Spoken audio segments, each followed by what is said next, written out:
मुजफ्फरनगर में अपराध नियंत्रण और कानून व्यवस्था को लेकर पुलिस प्रशासन ने सख्ती बढ़ाने की तैयारी कर ली है। देर रात वरिष्ठ पुलिस अधीक्षक संजय कुमार वर्मा ने रिजर्व पुलिस लाइन स्थित सभागार में जनपद के पुलिस अधिकारियों के साथ अपराध गोष्ठी कर कानून व्यवस्था और अपराध नियंत्रण की विस्तृत समीक्षा की बैठक की शुरुआत राष्ट्रगान के साथ हुई। इसके बाद एसएसपी ने टॉप 10 और हिस्ट्री शीटर अपराधियों की लगातार निगरानी करने और उनकी वर्तमान गतिविधियों का सत्यापन करने के निर्देश दिए। अवैध शराब, जुआसट्टा, मादक पदार्थ, अवैध खनन, पशु और शस्त्र तस्करी में शामिल लोगों के खिलाफ अभियान चलाकर कड़ी कार्रवाई करने को कहा गया। एसएसपी ने गैंगस्टर एक्ट के तहत अपराधियों की अवैध रूप से अर्जित संपत्ति के जब्तीकरण की कार्रवाई को भी प्रभावी तरीके से आगे बढ़ाने के निर्देश दिए। वहीं थानों पर लंबित विवेचनाओं की समीक्षा करते हुए SC सेंट एक्ट, पॉक्सो एक्ट और महिला संबंधी अपराधों के मामलों को प्राथमिकता के आधार पर जल्द निस्तारित करने पर जोर दिया गया। वांछित अपराधियों की गिरफ्तारी और अभियुक्तों को सजा दिलाने के लिए प्रभावी पैरवी करने के भी निर्देश दिए गए। इसके साथ ही ऑपरेशन सवेरा समेत जनपद में चलाए जा रहे विशेष अभियानों की प्रगति की समीक्षा की गई और निर्धारित लक्ष्यों को समयबद्ध तरीके से पूरा करने को कहा गया।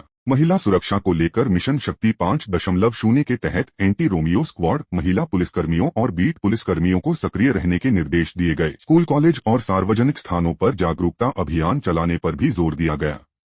एसएसपी ने जनसुनवाई व्यवस्था को बेहतर बनाने के लिए फरियादियों के साथ विनम्र व्यवहार, साफ सफाई, बैठने और पेयजल जैसी सुविधाएं सुनिश्चित करने के निर्देश भी दिए। बैठक के बाद एसएसपी संजय कुमार वर्मा ने पुलिस अधिकारियों और कर्मचारियों के साथ नगर क्षेत्र में फ्लैग मार्च किया और सुरक्षा व्यवस्था का जायजा लिया। इस दौरान सराहनीय कार्य करने वाले पुलिसकर्मियों को प्रशस्ति पत्र देकर सम्मानित भी किया गया। मुजफ्फरनगर में राशन कार्ड बनाने और यूनिट बढ़ाने को लेकर शिवसेना ने जिला पूर्ति विभाग के खिलाफ मोर्चा खोल दिया है। मंगलवार को शिवसेना के सैकड़ों कार्यकर्ता प्रदेश महासचिव डॉक्टर योगेंद्र शर्मा के नेतृत्व में जिलाधिकारी कार्यालय पहुंचे और प्रदर्शन करते हुए अधिकारियों को ज्ञापन सौंपा। शिवसेना जिला अध्यक्ष लोकेश सैनी ने जिला पूर्ति विभाग पर गंभीर आरोप लगाए। उन्होंने दावा किया कि नगर क्षेत्र में पात्रता की जाँच के बिना कुछ अपात्र लोगों के राशन कार्ड बनाए जा रहे हैं और राशन कार्ड बनवाने या यूनिट बढ़ाने के नाम पर कथित पर अवैध वसूली की जा रही है। लोकेश सैनी ने कुछ राशन विक्रेताओं से जुड़े कथित ऑडियो और वीडियो का हवाला देते हुए विभाग के कुछ कर्मचारियों और अधिकारियों पर भी सवाल उठाए। उन्होंने आरोप लगाया कि कुछ लोगों से 1000 से लेकर 1500 रुपए तक की रकम लिए जाने के बाद राशन कार्ड बनाए गए। शिवसेना नेताओं ने यह भी आरोप लगाया कि कुछ क्षेत्रों में नए राशन कार्ड बनने और यूनिट बढ़ने के मामलों की संख्या में अचानक बढ़ोतरी हुई है, जबकि कई लोगों को राशन कार्ड नहीं बनने की बात कहकर बाद में आने के लिए कहा जा रहा है। वहीं मंडल अध्यक्ष राजेश कश्यप ने विभाग में लंबे समय से तैनात कुछ अधिकारियों और कर्मचारियों पर कथित भ्रष्टाचार के आरोप लगाए। उनका कहना है कि शिकायतों के बावजूद कार्रवाई नहीं होने से लोगों में नाराजगी बढ़ रही है। प्रदर्शन के दौरान शिवसेना नेताओं ने जिलाधिकारी से पूरे मामले की निष्पक्ष जांच कराने और आरोप सही पाए जाने पर जिम्मेदार अधिकारियों एवं कर्मचारियों के खिलाफ कड़ी कार्रवाई की मांग की। लोकेश सैनी ने चेतावनी दी कि यदि 1 सप्ताह के भीतर कथित भ्रष्टाचार के आरोपों की जाँच कर कार्रवाई नहीं की गई तो शिवसेना जिला पूर्ति विभाग कार्यालय पर धरना और तालाबंदी का आंदोलन करेगी। फिलहाल शिवसेना की ओर से लगाए गए इन आरोपों पर जिला पूर्ति विभाग या संबंधित अधिकारियों की आधिकारिक प्रतिक्रिया सामने नहीं आई है। ऐसे में आरोपों की वास्तविकता जांच और संबंधित विभाग की कार्रवाई के बाद ही स्पष्ट हो सकेगी। डीएसओ ऑफिस में जो आम आदमी नागरिक राशन कार्ड बनवाने आ रहा है उसको तो एक कैकेट टरका दिया जाता है, जी अभी साइड बंद है, अभी 10 दिन लगेंगे, 15 दिन बाद आइयो। मगर जो हमारे पास कुछ ऑडियो वीडियो हमारे पास आई है, हमें मिली है, और जो हमने कुछ नेट से कुछ कागज निकलवाए हैं उसमें पता लगा है कि जो वहाँ पे ARO अमित कुमार यादव जी हैं, ऐसा लग रहा है वे एक ही पार्टी के लिए कार्य कर रहे हैं। 1500 2-2 हजार रुपए लेकर वे राशन कार्ड बनाए जा रहे हैं। आम आदमी को परेशान करा जा रहा है और जो आपस में डीलर बात कर रहे हैं कह रहे हैं साहब ARO साहब से, अमित कुमार यादव जी से मेरी 1500 रुपए मांगे, वो कह रहा जी मेरे से तो 1200 रुपए हुए, यार मेरे भी 1200 में बनवा दो। फिर वहाँ जो अंजलि मैडम है जो कंप्यूटर पे बैठती है, वे कुछ लोगों ने बताया कि हमारे जो भी आम आदमी जाता था राशन कार्ड बनवाने उनसे तूतड़ा करके प्रेम बात करती है, बदतमीजी से बात करती है, मगर एक आम जनता का कोई कार्य नहीं हो रहा है। जो भी कार्य हो रहा है सब पैसों से हो रहा है। और जो मेरे पे डिटेल आई है, इस डिटेल में जैसे 154 राशन कार्ड बने हैं एक राशन पर, तो 154 के 54 एक विशेष समुदाय के, एक उसमें राशन कार्ड बने हैं आपका 136 के 36 एक विशेष समुदाय के हैं। एक राशन कार्ड बने हैं 124, तो 124 के 24 एक ही समुदाय के हैं, मुसलमानों के। तो क्या बिल्कुल एक तरह से जिहाद चला जा रखा है कि हिंदुओं का काम हो ही नहीं रहा है, सारे राशन कार्ड मुसलमानों को बन रहे हैं, सारी आईडिया मुसलमानों की बन रही हैं। क्या यहाँ भारत में या एक योगी सरकार के खिलाफ एक षड्यंत्र रचा जा रहा है? आने वाले चुनावों को प्रभावित करने के लिए एक विशेष समुदाय की ही मुसलमानों की आईडी बनाई जा रही है, उन्हीं के राशन कार्ड बनाए जा रहे हैं। इसका मतलब उनका यहाँ बिल्कुल पक्का कराया जा रहा है भाई यहाँ के रहतवान है, जबकि कोई जांच नहीं हुई किसी की कि कौन कहाँ का रहने वाला है, किसके राशन कार्ड है, किसके बन रहे हैं, इसकी कोई जांच नहीं हो रही। केवल 1500 2000 रुपए दो और डीएसओ ऑफिस में राशन कार्ड बनवाओ। ये तक भी है उस ऑडियो में कि ये कि इनको ऊपर तक पैसा जाता है। अब ऊपर तक कहाँ तक जाता है? डीएसओ साहब तक पैसा जाता है, डीएम साहब तक जाता है, हमारे मंत्री, मुख्यमंत्री, प्रधानमंत्री द्वारा तक पैसा जाता है। तो कहाँ तक पैसा जा रहा है? हमने जिलाधिकारी महोदय से मांग करी कि इसकी स्पष्टता से जांच हो, क्योंकि हमारी योगी सरकार को बदनाम करने का कार्य किया जा रहा है। फंडिंग कहाँ से कहाँ तक जा रही है उसकी इसकी स्पष्टता से जांच होनी चाहिए। उत्तर प्रदेश के किसानों, कृषि मजदूरों और ग्रामीण अर्थव्यवस्था से जुड़े मुद्दों को लेकर मुख्यमंत्री योगी आदित्यनाथ को एक विस्तृत सुझाव पत्र भेजा गया है। जय जवान जय किसान के संदेश के साथ संपूर्ण किसान बिरादरी की ओर से भेजे गए इस पत्र में कृषि क्षेत्र को मजबूत, आधुनिक और किसानों के लिए अधिक लाभकारी बनाने के लिए कुल 13 सुझाव रखे गए हैं। सुझाव पत्र में सबसे प्रमुख मांग गन्ने के लाभकारी मूल्य को लेकर की गई है। किसानों का कहना है कि गन्ने का उचित मूल्य बुवाई से पहले ही घोषित किया जाना चाहिए। साथ ही मूल्य तय करते समय चीनी के अलावा शीरा, खोई, बिजली और अन्य सहोत्पादों से होने वाली आय को भी ध्यान में रखा जाना चाहिए। किसानों ने खेतों और जंगलों में लगे नलकूपों की विद्युत लाइनों को मजबूत करने या जरूरत के मुताबिक उन्हें भूमिगत करने का सुझाव दिया है। इसके अलावा 3 नलकूप कनेक्शनों की क्षमता 25 हॉर्स पावर से बढ़ाकर 63 हॉर्स पावर करने की मांग भी रखी गई है। भूमि संबंधी समस्याओं को लेकर भी कई सुझाव दिए गए हैं। चकबंदी पूरी हो चुके गांवों में बची नक्शा 18 की जमीन का बंदोबस्त कराने और किसान के सभी खसरों एवं हिस्सेदारी का विवरण एक ही समेकित फर्द में उपलब्ध कराने की मांग की गई है, ताकि भूमि संबंधी विवाद और सरकारी कार्यों में होने वाली परेशानी कम हो सके। किसान परिवारों के बच्चों की शिक्षा को लेकर भी सुझाव पत्र में विशेष मांग रखी गई है। प्रत्येक जिले में मेधावी और आर्थिक रूप से कमजोर किसान परिवारों के बच्चों के लिए निःशुल्क छात्रावास, कोचिंग और उच्च शिक्षा के लिए आर्थिक सहायता उपलब्ध कराने का सुझाव दिया गया है। वहीं केसीसी यानी किसान क्रेडिट कार्ड के नवीनीकरण को भी आसान बनाने की मांग की गई है। किसानों का सुझाव है कि 5 वर्ष के लिए स्वीकृत केसीसी में हर साल पूरा मूलधन जमा कराने की बाध्यता खत्म कर केवल देय ब्याज या निर्धारित राशि जमा करने पर स्वतः नवीनीकरण की व्यवस्था की जाए। इसके अलावा मनरेगा को अनुमन्य कृषि सहायक कार्यों से जोड़ने, घरेलू बिजली बिलों पर विलंब शुल्क में राहत देने, किसानों को आवश्यक पोटाश और माइक्रोन्यूट्रिएंट उचित कीमत पर उपलब्ध कराने तथा गुणवत्तापूर्ण बीज की पारदर्शी व्यवस्था करने के सुझाव दिए गए हैं। किसानों ने सब्सिडी के साथ फसलवार बोनस और परिणाम आधारित प्रोत्साहन लागू करने की मांग भी उठाई है। साथ ही जैविक खाद, प्राकृतिक खेती और खेत पर खाद निर्माण को बढ़ावा देने तथा एफपीओ और किसान समूहों को नई बीज किस्मों के परीक्षण और विकास में शामिल करने का सुझाव दिया गया है। कुल मिलाकर किसानों ने इस सुझाव पत्र के जरिए कृषि व्यवस्था में सुधार, खेती की लागत कम करने और किसानों की आय एवं ग्रामीण अर्थव्यवस्था को मजबूत करने की दिशा में सरकार से ठोस कदम उठाने की अपील की है। धरना तो हमने दिया, पर पहले आपके माध्यम से मैं कहना चाहूंगा कि आज जो किसान यहाँ आ रहा था, ना तो किसी संगठन से जुड़ा हुआ है, ना वो कोई अपना राजनीतिक उद्देश्य रखता है। ये सोच के पिछले 1-1.5 महीने से किसान अपनी तैयारी कर रहा था कि मुख्यमंत्री जी कहते हैं कि किसान हितैषी सरकार प्रदेश में चले, तो ये लोग किसान बन के अपना 23 सूत्रीय सुझाव पत्र सरकार के लिए, मांग पत्र या ज्ञापन नहीं, सुझाव पत्र, कि सरकार किसानों की सुने और वे सुझाव ले जिनकी किसान को जरूरत है। क्या पता भाई वो उनके शासन या जो उनके लोग हैं उनके माध्यम से ना जारी हो। लेकिन जिस प्रकार हमें रोकने की कोशिश करी गई, सारी रात 5-4 पुलिस वाले घर रहे, गांव में माहौल बनाया गया कि मत जाओ, सड़क पे जाओगे अपनी बात रखोगे तो आप पे मुकदमे हो जाएंगे, ये हो जाएंगे, एक डर का भय का वो माहौल बनाया गया। और अब भी इस जिले में कभी आपने देखा हो किसान प्रदर्शन करता और उसके ट्रैक्टर जीआईसी में नाते हो या कलेक्ट्रेट में नाते हो। भाई अगर सरकार किसानों की बात सुनती तो किसान की बात, किसान का बावड़पन आ गया तो बहुत मेहनत कर ईमानदारी का कमाने वाला, इसके तो खेत में से जाते ही कारण है सरकार की नीतियों से लेवन नहीं मिलती। ये तो बेचारा इतना परिश्रम अपने खेतों में करता है, टाइम ही नहीं से तो धरनों में उसमें आने का। इनमें कोई एक व्यक्ति किसान संगठन से किसी से नहीं जुड़ा है, प्योर किसान है। और ये खेत से चेरी ले लेके आए, इन्हें पता जाकर सन्नी करना, दूध काटना, तो किसान तो जो इस देश का किसान है ना, अन्नदाता भगवान, वो तो आ ही नहीं रहा, वो तो दुखी है सरकार की नीतियों से और सरकार की कार्यशैली से। पैसा आ रहा, बर्बाद हो रहा। एमएसपी इस देश का सबसे बड़ा छला हुआ है। एमएसपी की परिभाषा बदलनी चाहिए, किसान को उसकी फसल का उचित और लाभकारी मूल्य मिले, जो उसकी लागतारी, जो बाजार कह रहा। आज चीनी के भाव में मैं आपको एक आंकड़ा बताता हूँ, 65 रुपए किलो चीनी हुई, 200 रुपए सरकार का टैक्स निकाल लो, 300 रुपए भी और कम कर दो, कल बाजार का उतार चढ़ाव रहे 60 रुपए में मान लो, 11 किलो एक कुंटल गन्ने में चीनी बनती है, 11 छिका 66। बंधु आप इस बात को बिल्कुल ऑन रिकॉर्ड कह रहा मैं, 660 रुपए की एक कुंटल गन्ने में चीनी निकल रही। 4.5 किलो निकलता है मोलाइसिस, जिसका रेट 22 रुपए किलो है। 4.5 गुना 22 को गुना कर लो आप, 3.5 किलो निकलती है मैली, और 10 किलो बचती है उसे खोई फूकने के बाद, और 4 यूनिट बेचता है मिल बिजली।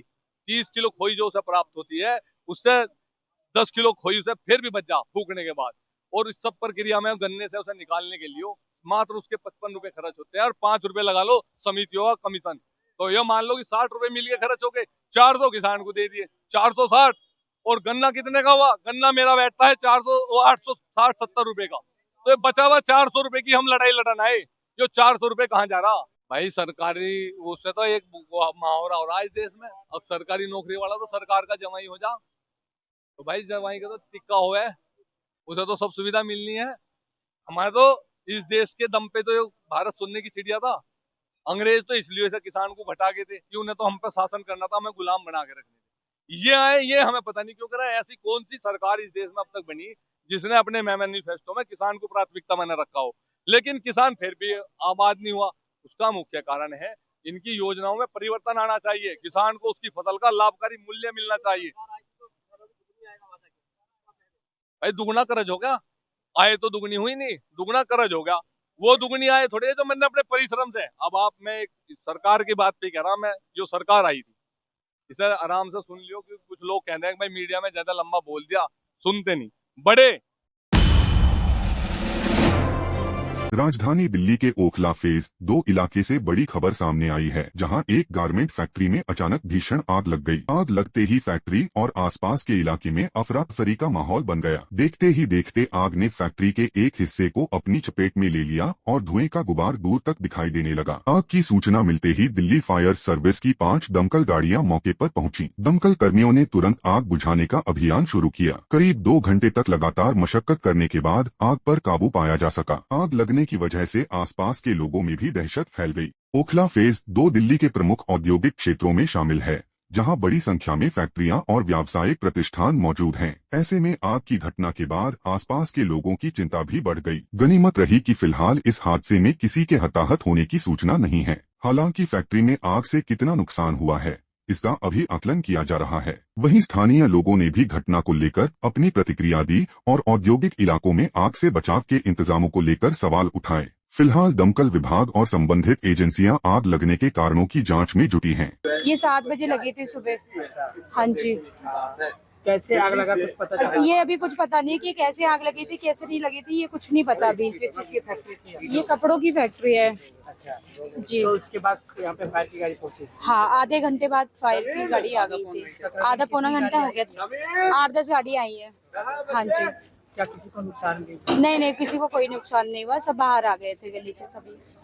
जान से बच गए, मारा जान। हाँ जी। ये एक्सपोर्ट कंपनी है, इसमें कपड़ों का काम होता था। कैसे आग लगा कुछ पता चला? इसका कुछ भी नहीं पता चल रहा अभी कैसे आग लगाए। 7 बजे के टाइम पे जब हम लोग सभी सो रहे थे घर में, जब घर में हमें पता चला, हम निकल के आए, हमने देखा आग लगी हुई है। तो इसमें काफी लड़के घुसे हुए थे पहले से ही, तो मैं भी गया अंदर, देखा तो उस समय ज्यादा नहीं, तो थोड़ी आग थी। फायर सिलेंडर इनके लिए हमने, उससे जैसे ही हमने आग बुझाने की कोशिश की, उससे और भी ज्यादा भीषण रूप ले लिया आग ने। तो काफी ज्यादा विकराल रूप जब हो गया आग का, तो फिर हम लोग छोड़ के उसे भगे। भगने के बाद में फिर हम पे नहीं हुआ कंट्रोल, फिर फायर ब्रिगेड आई है करीब आधा पौन घंटे बाद। उसने इसको काबू किया है आग को, जिससे कि किसी की जान का नुकसान नहीं हुआ, माल का नुकसान हो गया। पश्चिम बंगाल के कोलकाता से एक बड़ा हादसा सामने आया है। मानिकतला के वर्ल्ड इंस्टीट्यूशन स्ट्रीट में एक जर्जर इमारत का हिस्सा अचानक ढह गया। हादसा रात के वक्त हुआ, जिसके बाद इमारत के अंदर मौजूद कई परिवारों में अफरा तफरी मच गई। स्थानीय लोगों के मुताबिक इमारत में करीब 23 से 24 परिवार रहते हैं। अचानक इमारत का एक हिस्सा गिरने से कई लोग अंदर ही फंस गए। हादसे के बाद आसपास के लोगों ने तुरंत मोर्चा संभाला और सीढ़ियों की मदद से फंसे हुए लोगों को बाहर निकालने का प्रयास शुरू किया। स्थानीय लोगों की तत्परता से कई परिवारों को सुरक्षित बाहर निकाल लिया गया। घटना के बाद इलाके में दहशत का माहौल बन गया और लोग अपने घरों से बाहर निकल आए। फिलहाल प्रशासन और राहत टीमों की ओर से इमारत की स्थिति का जायजा लिया जा रहा है। यह भी पता लगाया जा रहा है कि हादसे के वक्त कितने लोग अंदर मौजूद थे और इमारत का कौन सा हिस्सा किस वजह से ढहा। जर्जर इमारत में बड़ी संख्या में परिवारों के रहने की बात सामने आने के बाद सुरक्षा व्यवस्था को लेकर भी सवाल खड़े हो रहे हैं। प्रशासन से मांग की जा रही है कि इमारत की स्थिति की जाँच कर प्रभावित परिवारों की सुरक्षा सुनिश्चित की जाए। गनीमत रही कि स्थानीय लोगों ने समय रहते राहत और बचाव का काम शुरू कर दिया और फंसे लोगों को बाहर निकालने में मदद की। फिलहाल हादसे से जुड़ी विस्तृत जानकारी और प्रशासन की रिपोर्ट का इंतजार है। यहाँ पे ठीक रात 10:20 में अचानक ये डेंजर विपज्जनक बारी था, तो बारी वाला कोई नोटिस कोई टेनेंट लोग को नहीं दिया था। जो ये विपज्जनक बारी हम लोग बहुत बार बोले बारी वाला को जाके, जो ये वाला बहुत विपज्जनक है, आप कुछ डेवलपमेंट का काम करवाइए। तो बारी वाला कोई ग्रुप तो नहीं दिया था उन्होंने। तो यहाँ पे ना करके 23 से 24 टेनेंट है, लेकिन कल अचानक यहाँ पे 10-20 में अचानक ऐसे करके टूट के गिरा है। तो दो फैमिली था, एक ऊपर था और एक नीचे था। तो एक फैमिली में 2 बच्चा था, 2 बच्चा बस बहुत जोर से बच गया था, स्पॉट हो ही जाता। वो लोग 4 जन तो लोग निकाला है। जब गिरा है तो जो बच्ची लड़की है उसका मम्मी यहाँ पे खड़ी भी है, तो उन लोग को टान के निकल गया था। लेकिन ऊपर में जो था तो उसमें से उन लोग का एगो उसका मासी लगता है, तो उसका मासी वहाँ पे ईटा से चप गया था। तो उनको उसका ही मतलब भगना और हम लोग जाके सबको टान के उनको निकाले। तो बारी वाला इस सब में कोई गुरुत्व अभी भी दिया नहीं है।